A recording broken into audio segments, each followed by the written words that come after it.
Hey everyone, so I decided to do QR codes for my final presentation.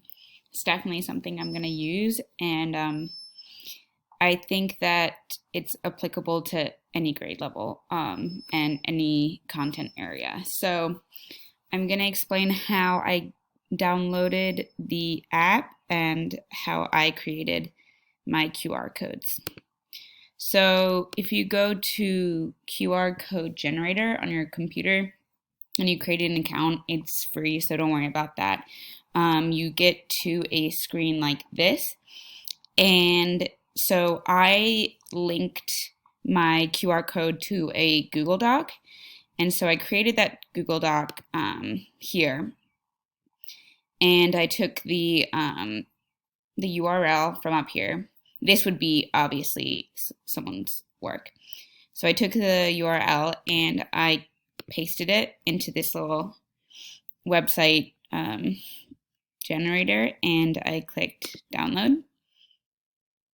And then it gives you some options to kind of customize it, whatever you want. So this code is specific to wherever you linked it, and then you download this. And it should just be a PNG.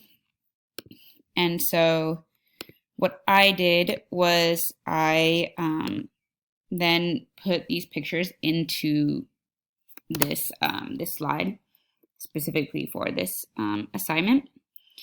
And then what you have to do is on your phone, I can't show you this part, but you have to download an app called QR Codes, and it's free also. And then you can use your phone to scan these two. This is just two examples. And you can scan this barcode and it will lead you directly to, for me, one of these two Google Docs.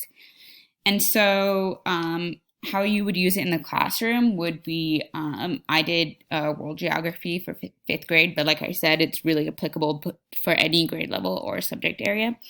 And I think it's really helpful if the whole class is doing a project and they're each doing an individual part. And then at the end, you can create, like these two, you can create a page with everyone's QRLs. And so the students can explore what their peers have also researched. But this was my, I guess, my favorite proficiency and super useful. So hope you guys use it too.